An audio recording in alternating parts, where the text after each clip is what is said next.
that I could tell was off. And I could tell within probably 3 to 5 seconds that something was awry with the person answering the phone. Especially when it comes to our clients, you don't want to be manipulating people. That's kind of what it feels like. Don't hide it. My name is Karen Bolton, and I am a veterinarian, brand strategist, and AI educator.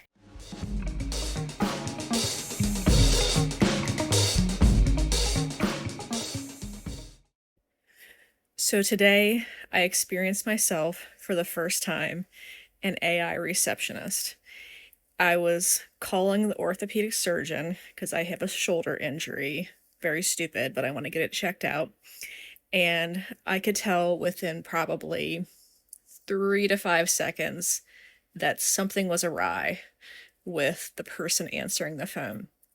And I don't have much self-control, and I'm also very easily distracted, and I could not focus on the words coming out of the mouth of the person on the phone. So I just straight up asked them. I was like, I'm very sorry, but I have to ask, and I apologize. Are you a person or are you AI? And what they said, it was AI. I can't remember exactly what she/it said, but something like I'm an assistant or something like that, but very readily admitted when I asked. There was no hesitation, and I did appreciate that. So it was interesting though, because when she started talking again, then I was paying even more attention, and it, I mean, it sounded like a person, but something was still off.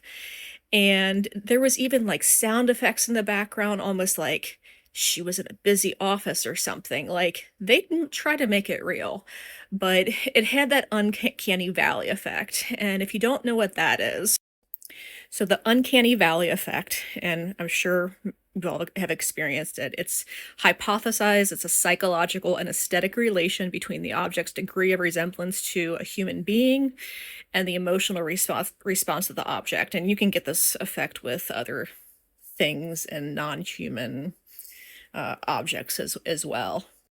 But there's even graphs for it. So basically, at the beginning here, this is human likeness right here. You know how close. So at the beginning here is 0 human likeness, and here is, well, I can't point all the way. This at the very end over here is pure human, and this is basically how you feel about it. At the very top is you like it. Down here, you don't like it at all. Well, I'm sorry, you like it not a lot. Down here is actually you were repulsed by it.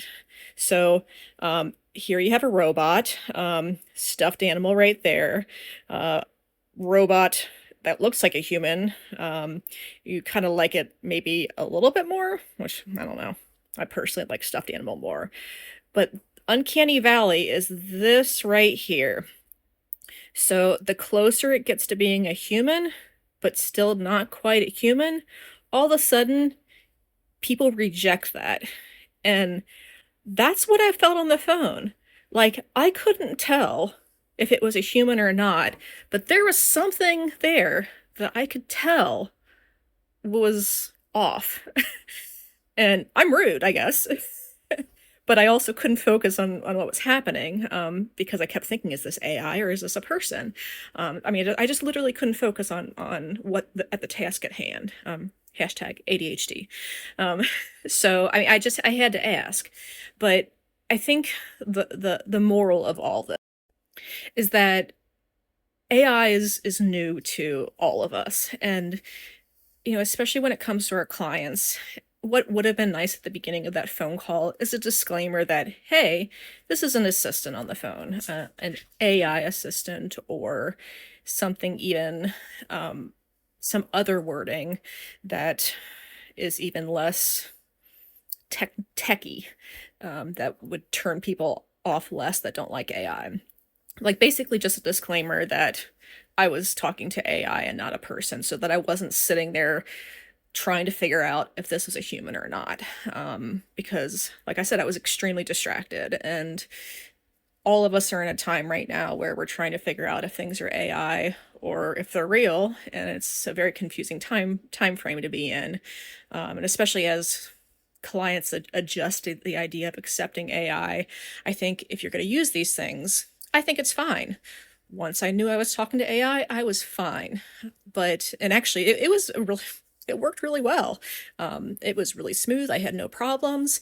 And it was a good experience, except for the fact that I wasted some time and mental energy and just trying to figure out if I was talking to a person or not. So basically, I think that's the caveat.